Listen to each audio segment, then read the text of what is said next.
5절 한 절 말씀입니다. 주의 말씀은 내 발의 등이요 내 길에 빛이니이다. 아멘.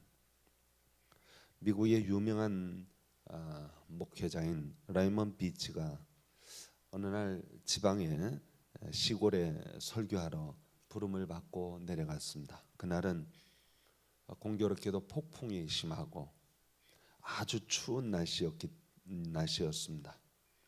악천후의 날씨 속에도 그분은 그 작은 시골 예배당에 도착했습니다. 그런데 그때까지 단 한 명도 예배당에 사람이 나오지 않았습니다.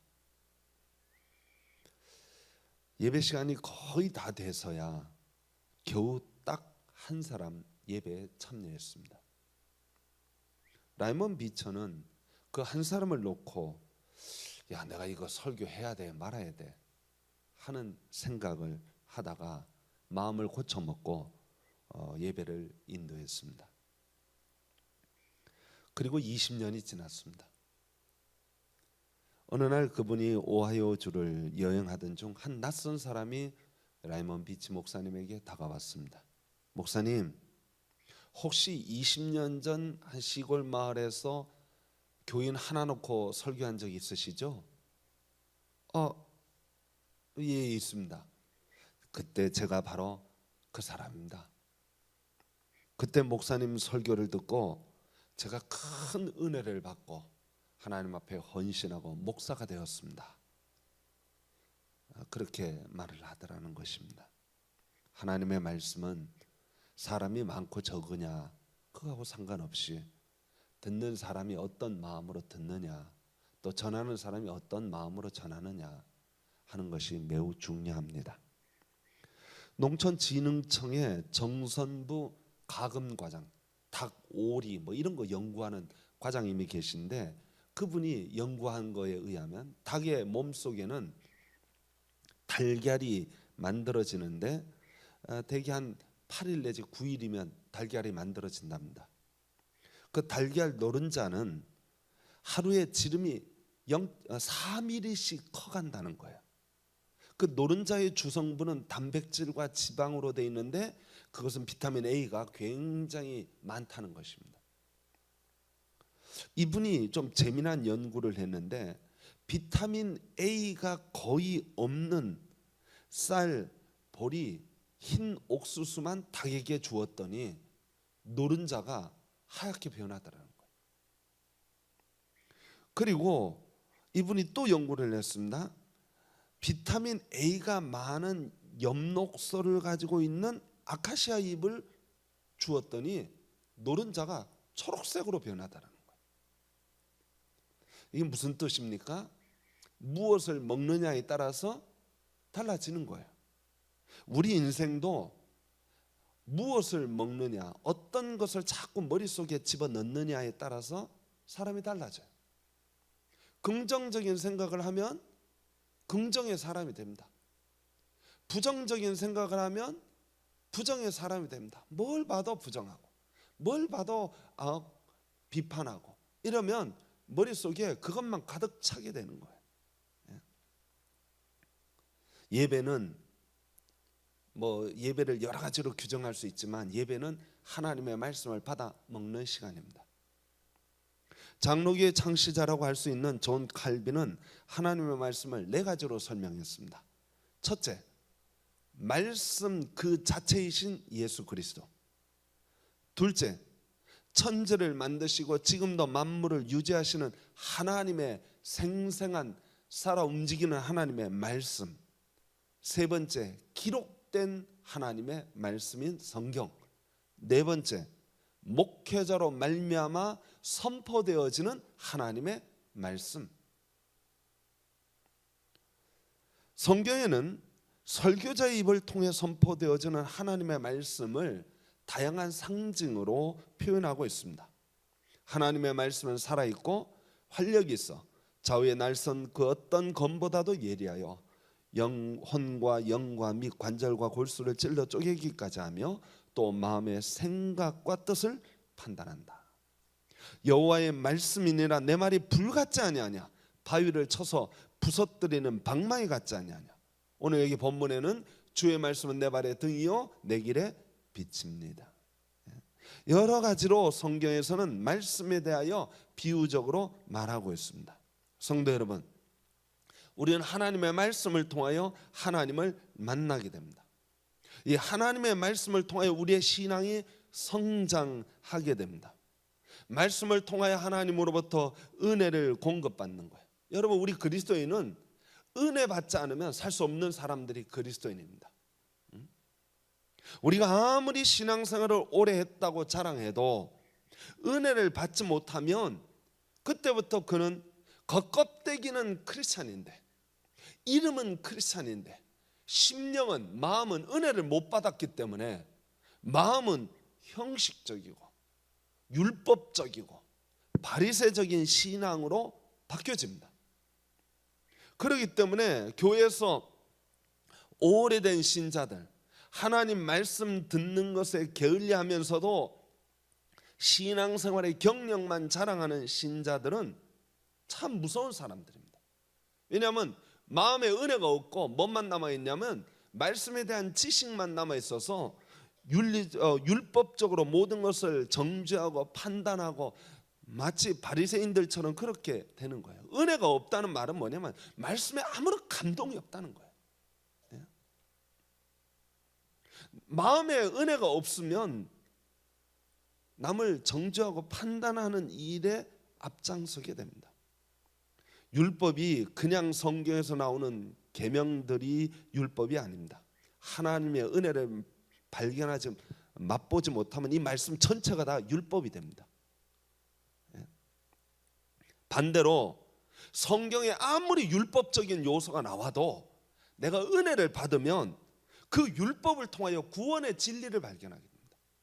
구속의 진리를 발견하게 돼요. 구원의 진리, 구속의 진리가 뭡니까? 죄를 용서해 주는 것, 다 품어주는 것입니다. 그러므로 우리가 말씀을 받을 때 은혜로 받으면 그 말씀이 구원의 진리가 되고, 은혜로 받지 못하면 율법이 되어지는 것입니다.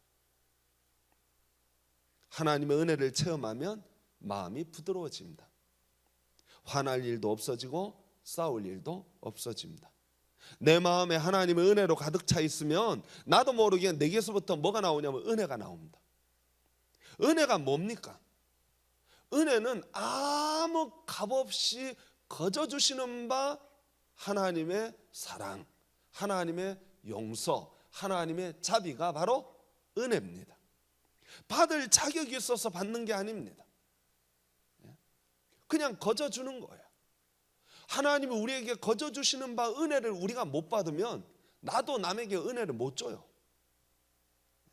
은혜가 없다는 말이 뭡니까? 마음이 강팍해졌다는 거예요. 마음이 딱딱해졌다는 것입니다. 요즘 내가 누구를 쉽게 용서합니까? 그렇다면 은혜가 있는 것입니다. 그런데 내가 요즘 누구를 보면 참 안이 꼽고 치사하고 더럽고 아이고 꼴보기 싫고, 그러면 뭐가 없다는 말이에요? 마음속에 은혜가 없다는 거예요. 말씀은 동시에 우리에게 회개를 촉구합니다. 회개는 하나님과의 관계를 회복하는 요소입니다. 요나가 하나님 말씀을 거부하고 다시스로 도망을 냈습니다. 하나님께서 그 앞길을 막으시고 하나님이 말씀하여 주실 때 그에게 회개의 기회를 열어주시는 거예요. 그가 회개를 하고 돌아서면 하나님과의 관계가 회복되어지는 것이에요. 회개는 하나님과 나와의 관계를, 영적인 교통을 이루는 것입니다. 하나님과 우리 사이에 늘 가로막는 것이 있습니다. 그것이 뭡니까? 우리의 허물과 우리의 잘못과 우리의 죄악과 우리의 모든 실수들, 그것들입니다. 하나님의 말씀은 그걸 콕콕 찌르는 거예요.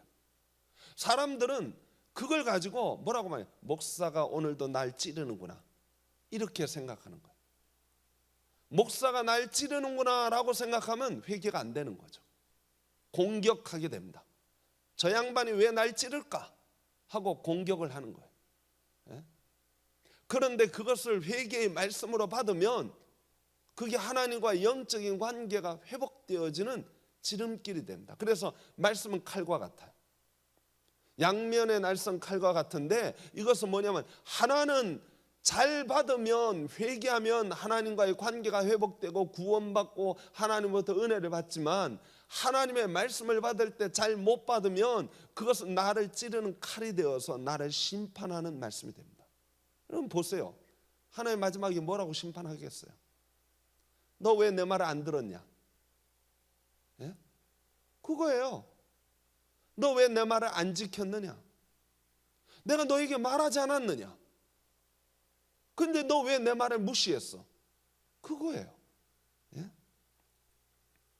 여러분, 하나님의 말씀을 받을 때 그 말씀이 아무리 좋은 말이어도 그 말씀을 거부할 수도 있어요. 예를 들어서 여러분 서로 사랑하십시오. 좋은 말이에요? 나쁜 말이에요? 좋은 말입니다. 누가 들어도 다 좋은 말이에요. 근데 나쁜 말일 수도 있어요. 방금 전에 김 집사하고 대판 싸웠어요. 대판 싸웠는데 목사님이 그걸 어떻게 아시고 아주 총알같이 알고 서로 사랑하십시오. 누가 일렀구나. 누가 일렀구나. 아이고 그 어떤 놈이야. 그러니까 아무리 좋은 말이어도 본인이 그것을 잘 안 받으면 좋은 말이 하면 소용없어요.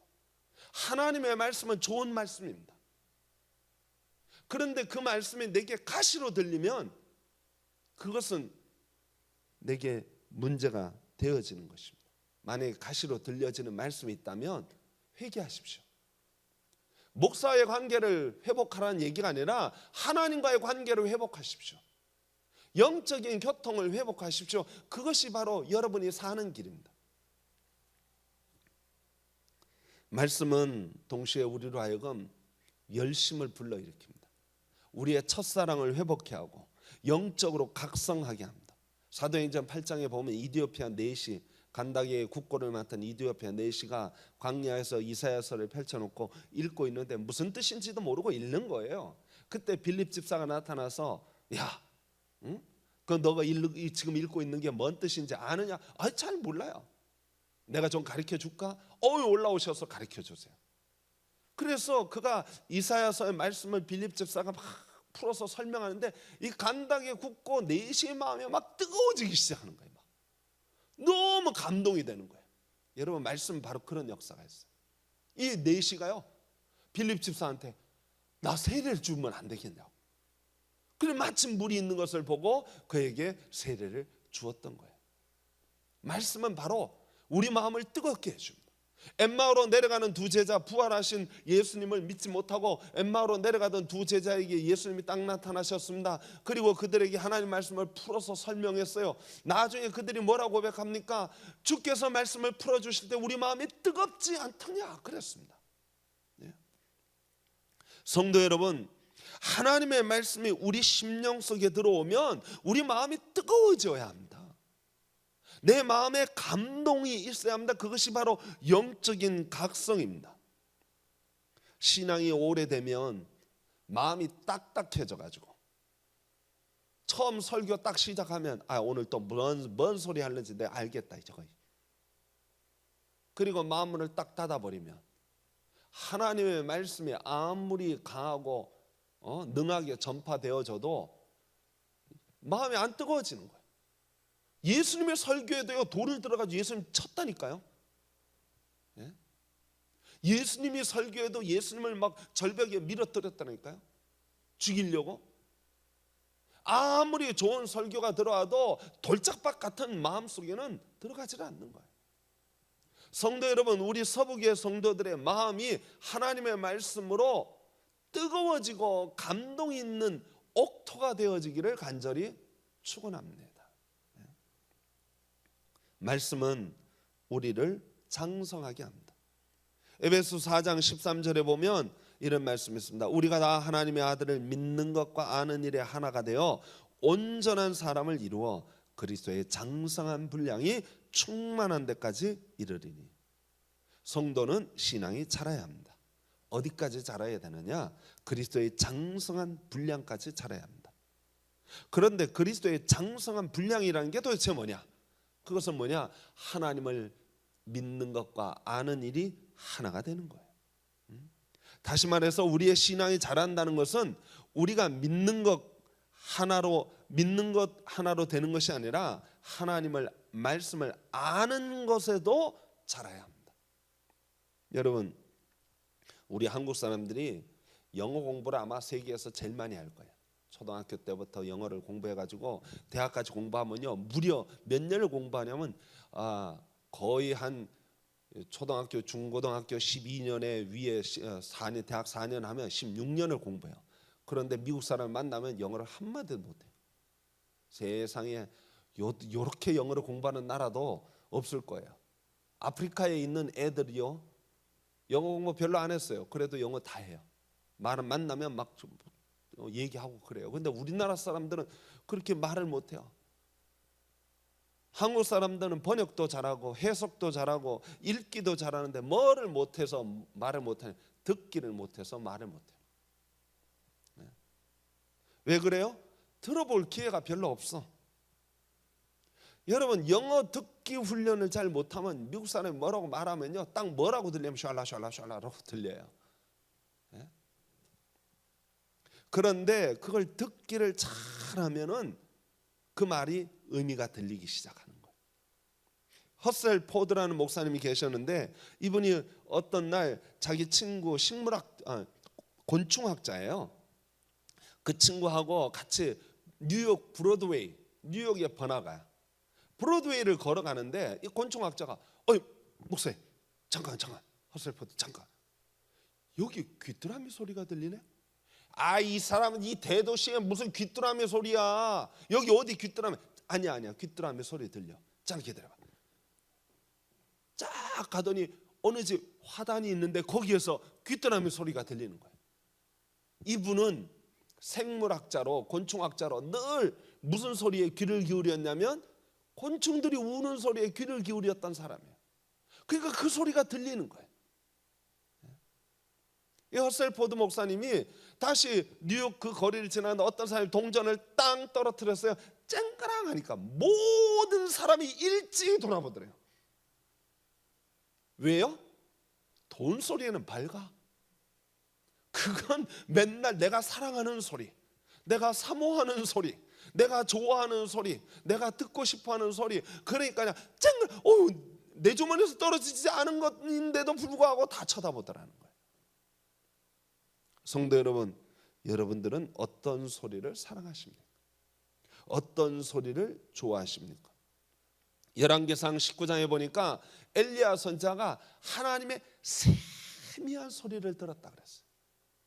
세미한 소리는 아주 작은 소리예요. 아주 들리지도 않을 정도로 작은 소리예요. 그런데 엘리야 선지자는 하나님 말씀 듣는 훈련이 되어 있는 사람이에요.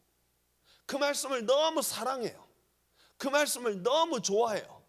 그러니까 속삭이든 말을 해도 그 말씀이 귀에 쏙 들어오는 거예요. 세미한 음성을 듣는 거예요.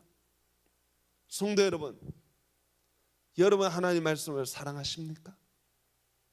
여러분들은 하나님 말씀을 듣기를 사모하십니까? 이번 주일 목사님 무슨 설교를 하실까 듣고 싶다 그래가지고 오시는 분이 많았으면 정말 좋겠습니다. 제가 설교를 잘해서가 아니라 하나님 말씀 듣는 것을 좋아해서. 요즘 들어서 수요예배, 금요예배 출석자가 너무 적어요. 공예배 참석하는 분들이 너무 적단 말이죠. 성도 여러분, 하나님 음성 듣는 훈련을 우리가 할 수 있기를 소망합니다. 하나님 말씀을 사랑하고 그 말씀을 들을 때 우리 영혼이 살아납니다. 우리가 은혜를 받습니다. 우리 가슴이 뜨거워집니다. 우리 신앙이 성숙하고 성장하게 됩니다. 루터는 이런 말을 했습니다. 말씀이 없으면 나는 천국에서도 살 수가 없다. 그러나 말씀이 있으면 지옥에서라도 살 수 있다. 그것은 마치 우리가 지옥과 다름없는 이 세상에서도 하나님의 말씀이 우리에게 비춰주면 길이 되고 빛이 되고 소망이 되기 때문에 살 수 있다는 거예요. 모든 환난과 시험을 극복할 수 있는 길이 어디 있느냐? 말씀에 있기 때문에. 나는 말씀 없이는 천국 같은 환경에서도 난 못 산다 이거.